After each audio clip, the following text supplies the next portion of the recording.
2025 সালে এই ধনতেরাস কবে পড়েছে? কেনাকাটা শুভক্ষণই বা কখন? ধন ত্রয়োদশীর এই শুভক্ষণে বাড়িতে নিয়ে আসুন এই 5টি জিনিস। মায়ের আশীর্বাদে অসীম সৌভাগ্যশালী হবে। ধনলক্ষ্মী স্বয়ং আপনার গৃহে অধিষ্ঠান করবে। নমস্কার বন্ধুরা, আমি রূপা। আমার এই ছোট্ট রূপা দাস চ্যানেলে সবাইকে স্বাগত। আশা করি ভগবানের কৃপায় সবাই ভালো আছেন, সুস্থ আছেন। সামনেই আসতে চলেছে ধনতেরাস।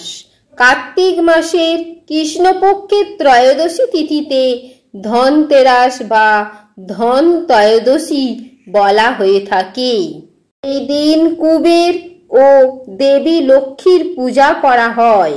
দেবী লক্ষ্মী ও কুবেরের পূজা করলে ধনসম্পদ ও সমৃদ্ধি বৃদ্ধি পায়। এই দিন ধন্বন্তরীর পূজা করলে মানুষের স্বাস্থ্য ভালো থাকে ও পরিবারের সদস্যরা সুস্থ থাকে। এই বিশেষ দিনে পূজা অর্চনার সাথে সাথে চলে কেনাকাটার পর্ব। মনে করা হয় মা লক্ষ্মীর অত্যন্ত প্রিয় কিছু জিনিস আছে, সেগুলি যদি ধনত্রয়োদশীর শুভক্ষণে বাড়িতে নিয়ে আসা হয় তাহলে মা স্বয়ং সেই গৃহে অধিষ্ঠান করেন। আজকের পর্বে আমি আপনাদের সাথে শেয়ার করব ধন ত্রয়োদশী কবে পড়েছে, কেনাকাটার শুভক্ষণ পঞ্জিকা অনুসারে এবং এই বিশেষ দিনে কোন কোন সামগ্রী বাড়িতে নিয়ে আসবেন। এখানে আমি কিছু সামগ্রীর কথা উল্লেখ করব। চেষ্টা করবেন তার থেকে একটি বা দুটি সামগ্রী ধনতেরাসের দিন বাড়িতে নিয়ে আসার। এর ফলে পরিবারের মঙ্গল হবে, অর্থ প্রাপ্তির যোগ তৈরি হবে। অর্থ যেখানে থেকেই হোক আপনার পরিবারে আসবে। তাই আমার সকল দর্শক বন্ধুদের অনুরোধ করব, আজকের এই ভিডিওটি একদম স্কিপ না করে সম্পূর্ণ দেখবেন। দেখার পর যদি ভালো লেগে তাহলে অবশ্যই একটা লাইক করবেন, কমেন্টে লিখবেন জয় মা লক্ষ্মীর জয়, এবং বন্ধুরা অবশ্যই ভিডিওটি শেয়ার করবেন আপনাদের নিকট আত্মীয় স্বজন ও বন্ধু বান্ধবদের সাথে। চলুন বন্ধুরা শুরু করা যাক মূল পর্বে। প্রথমেই আপনাদের জানিয়ে দিই এবছর ধন ত্রয়োদশী কখন পড়েছে। পঞ্জিকা অনুসারে পূর্ণাঙ্গ সময়সূচি। ধনতেরাস পড়েছে বাংলা 31শে আশ্বিন 1432 বঙ্গাব্দ 18ই অক্টোবর 2025 শনিবার।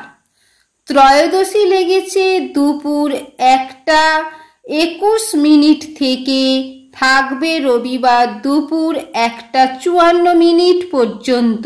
ধনত্রয়োদশীর এই শুভক্ষণে আপনারা কেনাকাটা করতে পারবেন, কিন্তু যদি আপনারা অত্যন্ত শুভ সময় করে সোনার উপর জিনিসপত্র কেনাকাটা করতে চান, তার জন্য শুভ সময় হচ্ছে 18ই অক্টোবর দুপুর 1:51 থেকে 3:18 পর্যন্ত।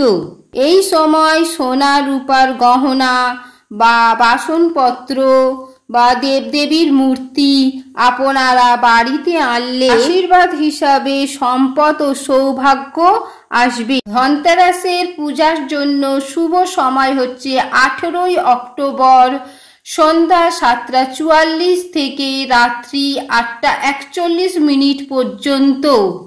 বলা হয় ধনতেরাসের দিন মূল্যবান ধাতু বা অন্যান্য সামগ্রী কেনা হয়।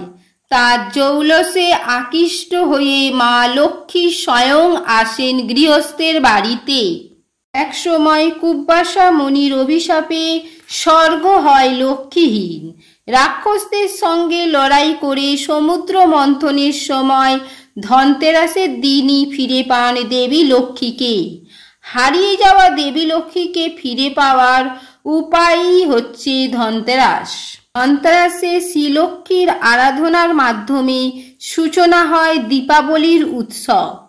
বেশ কিছু বছর পেছনে গেলে দেখা যাবে বাঙালির 12 মাসে 13 পার্বণের লিস্টে ছিল না কখনো ধনতেরাসের উৎসব। কিন্তু এই চিত্র এখন পাল্টে গেছে। অবাঙালিদের ধনতেরাসের ত্রয়োদশীর উৎসবকে আপন করে নিয়েছে বাঙালিরা, কারণ তারা এই ধনতেরাস উৎসব থেকে পেয়েছে ভালো ফল। তাদের অনুসরণ করেই ধনী থেকে সাধারণ সবাই মেতেছে এই উৎসবে। তাই তো দীপাবলির আগে থেকেই কেনাকাটার উৎসব শুরু হয়ে যায়। যার সামর্থ্য অনুযায়ী ধনতেরাসের দিন জিনিসপত্র কেনাকাটা করে। আজকের ভিডিওতে বলবো ধনতেরাসের দিন অবশ্যই এই জিনিসগুলো আপনারা কিনতে পারবে। ধনতেরাসে সোনা রূপো যে কেনা ভালো সেটা আমরা প্রত্যেকেই জানি। তবে সোনা রূপা ছাড়াও আপনারা কি কি জিনিস কিনতে পারবেন চলুন জেনে নিই। ধনতেরাসে মূল্যবান ধাতু কেনা অত্যন্ত ভালো, তাই তো সবাই সোনা বা রূপা কিনতে থাকেন। সোনা একটি অত্যন্ত মূল্যবান ধাতু এবং সোনার অলংকার সেই দিন যদি নিয়ে আসা হয়, মনে করা হয় সোনার সাথে মা লক্ষ্মী স্বয়ং গৃহস্থ বাড়িতে প্রবেশ করে। তাই যাদের সামর্থ্য আছে তারা সোনা বা রূপার জিনিস কিনে থাকেন। মধ্যবিত্তরাও রূপোর কয়েন কিনে থাকেন, কিন্তু যাদের সেটা সামর্থ্য নেই তারা যে কোনো ধাতু কিনতে পারেন। যে কোনো ধাতু বলতে আমরা পিতল বা কাঁসাকে বোঝাচ্ছি। আমাদের পূজার ঘরে নানা প্রকার সামগ্রী, তামার বা পেতলের বা কাঁসার জিনিসপত্র থাকে। তাই আপনারা চাইলে পূজার জিনিসপত্র কিনে আনতে পারেন। বন্ধুরা, এই দিন সব থেকে ভালো কেনা হচ্ছে ঘট বা ঘটি। পেতলের ঘট বা ঘটি কিনে আনতে পারেন। তবে বন্ধুরা, সমুদ্র মন্থনের সময় যখন মা লক্ষ্মী জাগ্রত হয়েছিলেন তখন তার হাতে ছিল একটি কলস। তাই বন্ধুরা, এই বিশেষ দিনে এই কলস বা ঘটি নিয়ে আসা অত্যন্ত শুভ। তবে এই ঘটিটি পিতল বা কাঁসার যেন হয়। তবে বন্ধুরা, এই ঘটিটি ফাঁকা অবস্থায় আনবেন না। আপনারা যখন আসবেন তখন ঘটিটিতে অবশ্যই জল দিয়ে পূর্ণ করে নিয়ে আসবেন, অথবা শস্য দিয়ে পূর্ণ করে আনবেন, অথবা পুষ্প দিয়ে পূর্ণ করবেন। যদি কিছু না পান তাহলে বাড়িতে ঢোকার জল পূর্ণ করে আনবেন, ফাঁকা ঘটি আনবেন না বাড়িতে। তারপর সন্ধ্যা বেলায় মা লক্ষ্মীর সামনে আপনারা যা যা কিনে এনেছেন সেগুলি মা লক্ষ্মীর চরণের কাছে রেখে তারপর ব্যবহার করবেন। সোনা রূপা বা ধাতুর জিনিসপত্র বাদ দিয়েও আপনারা নিয়ে আসতে পারেন ঝাড়ু বা ঝাঁটা। নারিকেল বা খেজুর পাতার তৈরি ঝাড়ু আপনারা নিয়ে আসতে পারেন। তবে বন্ধুরা, একটি ঝাড়ু কিনবেন না, জোড়া ঝাড়ু কিনবেন। এই ঝাড়ু দিয়ে আমরা বাড়ি পরিষ্কার করি। সকালবেলা যে বাড়িতে ঝাড়ু দেয়া হয় না সেই বাড়িতে মা লক্ষ্মী প্রবেশ করে না। এছাড়া বন্ধুরা, আপনারা নিয়ে আসতে পারেন শ্রীযন্ত্র। মা লক্ষ্মী বা কুবেরের শ্রীযন্ত্র নিয়ে আসতে পারেন। এই যন্ত্রটি আপনারা পাবেন যে কোনো দশকর্মার দোকানে। প্রত্যেক দিন শ্রীযন্ত্র দেখা অত্যন্ত শুভ। আপনারা ত্রয়োদশীর দিন শ্রীযন্ত্র আনতে পারেন এবং এটি ঠাকুরের সিংহাসনে সেটি রাখতে পারেন এবং প্রতিদিন দর্শন করবেন। তবে ধন ত্রয়োদশীর দিন শ্রীযন্ত্র স্থাপন করলে মা লক্ষ্মী চিরস্থায়ী হয়। এছাড়াও ধন ত্রয়োদশীর দিন মা লক্ষ্মীর প্রিয় কড়ি বাড়িতে নিয়ে আসতে পারেন। এছাড়াও ধনে নিয়ে আসতে পারেন। সামান্য 5 টাকার গোটা ধনে নিয়ে আসতে পারেন।